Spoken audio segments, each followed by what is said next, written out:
ऐसा क्या है जो स्पिजन के इस पावर बैंक को ख़ास बनाता है, और इसकी परफॉर्मेंस भी टेस्ट करेंगे कि एक्चुअली क्या कंपनी का जो फास्ट चार्जिंग का दावा करा गया है सच में ये काम करता भी है आपके डिवाइसेस के साथ या नहीं। अमेज़ॉन प्राइम के कारण 24 आवर्स के अंदर ही मुझे इस पावर बैंक की डिलीवरी मिल गई। स्पिजन अपने प्रोडक्ट्स को अब इंडिया में बनाने लगा है और इस पावर बैंक की कैपेसिटी 20,000 mAh क्लेम करी गई है और 15 वोल्ट्स पे 2 एम्पियर्स का करंट ये देगा। जो भी स्मार्ट डिवाइस आप इससे कनेक्ट करेंगे ऑटोमेटिकली वोल्टेजेस और एम्पियर्स को स्विच करती रहती है अपने चार्जिंग के हिसाब से। सील्स को काट कर इसको खोलते हैं और इसकी अनबॉक्सिंग करने पे हमें एक कैरिंग पाउच भी मिल जाता है इसके साथ, जो कि काफ़ी अच्छे लुक का है।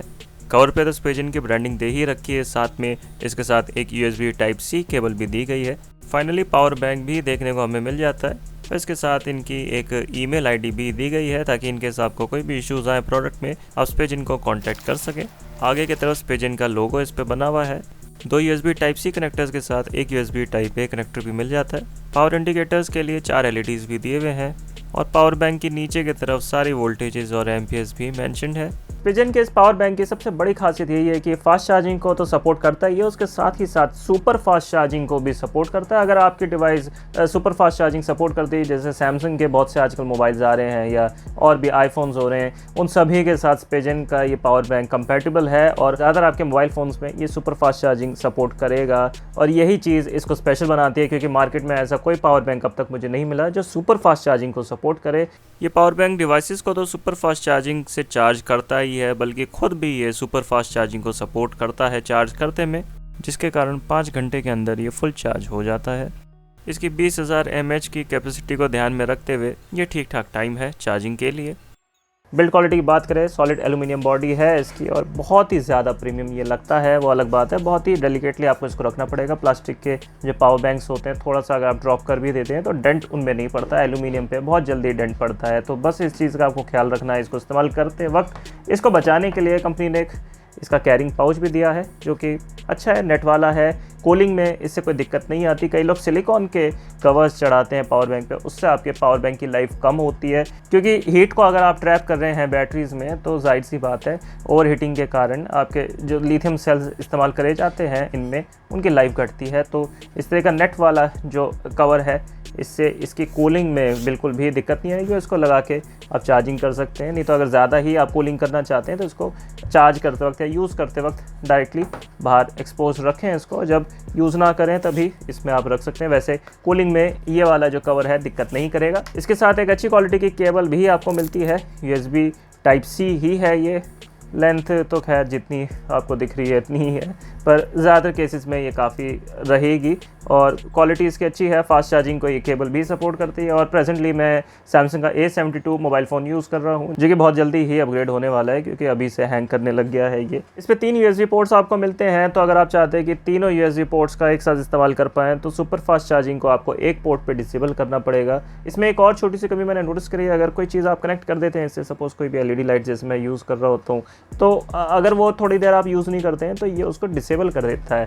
इससे क्या होता है, ये एक पावर सेविंग फीचर है, ज़्यादातर पावर बैंक्स में होता है, लेकिन नॉर्मली क्या होता है आप पावर बैंक में बटन दबाते हैं तो जो पोर्ट जिसको डिसेबल करता है पावर सेविंग के लिए उसमें वापस करंट सप्लाई कर देता है, लेकिन इसमें ऐसा नहीं होता। फिजिकली आपको इसमें USB केबल को निकालना पड़ेगा और फिर वापस कनेक्ट करना पड़ता है। ये थोड़ा सा इरिटेटिंग होता है अगर आप वीडियो के लिए यूज़ कर रहे हैं इसको, तो ये छोटी सी चीज़ आपको दिक्कत कर सकती है। अदरवाइज़ इससे बेहतर पावर बैंक किसी भी सेगमेंट में आपको नहीं मिलेगा।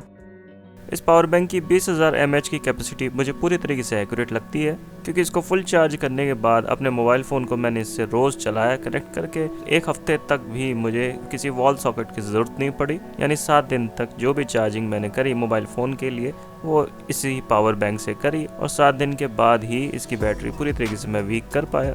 थर्मल्स की अगर बात करी जाए तो एक डिवाइस जब आप इसे कनेक्ट करते हैं सुपर फास्ट चार्जिंग के लिए तो बिल्कुल भी गर्म होता हुआ आपको पावर बैंक नहीं पता चलेगा, और वहीं अगर आप इसमें मल्टीपल डिवाइसेस लगाते हैं और सारी डिवाइसेस अच्छा खासा करंट ले रही होती है, स्लाइटली वार्म होना इस पावर बैंक के लिए बिल्कुल नॉर्मल है। रिचार्जिंग के वक्त भी इसी तरीके से हल्का सा वार्म रहता है ये। और अगर इसका कंपैरिजन किसी और पावर बैंक से करा जाए जो प्लास्टिक बॉडीज़ में आते हैं, डेफिनेटली एल्यूमिनियम बॉडी होने के कारण ऐसा आपको लग सकता है कि ज़्यादा वार्म हो रहा है, लेकिन ये बेहतर कूलिंग इसकी लिथियम सेल्स को देता है, जिसके कारण उम्मीद हम कर सकते हैं कि एक एवरेज पावर बैंक के मुकाबले थोड़ा सा लंबा ये चल जाएगा। इसके डिमेंशंस आपके सामने हैं और इजीली आप इसको अपने पॉकेट में कैरी कर सकते हैं। वहीं अगर बहुत ही ज़्यादा पोर्टेबल पावर बैंक आपको चाहिए तो इसी पावर बैंक का 10,000 mAh के कैपेसिटी का भी वर्जन आता है, तो अपनी ज़रूरत के हिसाब से आप वो भी ले सकते हैं। और रही बात इनको फ़्लाइट्स पे कैरी करने की, तो इन पावर बैंक्स को सेफली आप किसी भी फ़्लाइट पे कैरी कर सकते हैं, क्योंकि ये दोनों ही पावर बैंक्स एविएशन नॉर्म्स के 27,000 mAh की कैपेसिटी को एक्सीड नहीं करते। वो अलग बात है, कई बार जब आप सस्ते के चक्कर में कुछ ऐसे पावर बैंक्स खरीद लेते हैं सड़क किनारे जिनके अंदर क्ले भरा होता है और भले ही उनकी कैपेसिटी कम हो, जब आप उन्हें फ़्लाइट्स पर लेके जाएंगे तब अच्छा खासा एम्बेरसमेंट आपको झेलना पड़ेगा। इसी कारण से जो भी पावर बैंक्स आप खरीदें अच्छी कंपनीज़ के खरीदें, ताकि इस तरह के इश्यूज़ आपको ना आए। और फाइनली इसको कंक्लूड करा जाए तो बेहतरीन प्रोडक्ट है ये स्पिजन की तरफ से, काफ़ी अच्छी परफॉर्मेंस ये देता है और बिल्ड क्वालिटी भी इसकी अच्छी है। 12 महीने की इस पे वारंटी आपको मिलती है। और कीमतों की बात करें तो 20,000 mAh की कैपेसिटी का जो वर्जन है आपको 2,500 रुपये के आसपास मिल जाना चाहिए, और वहीं 10,000 mAh की कैपेसिटी का वर्जन अगर आप लेते हैं तो 1,500 रुपये के आसपास आपको ये मिल जाएगा। करंट प्राइसेस चेक करने यानी खरीदने के लिए वीडियो के डिस्क्रिप्शन में दिए गए लिंक्स पे जाके आप चेक कर सकते हैं। मुझे उम्मीद है वीडियो आपको पसंद आई होगी। अगर आपके कोई भी सवाल है स्पिजन के पावर बैंक से जुड़े हुए तो कमेंट्स में ज़रूर पूछ सकते हैं मुझसे।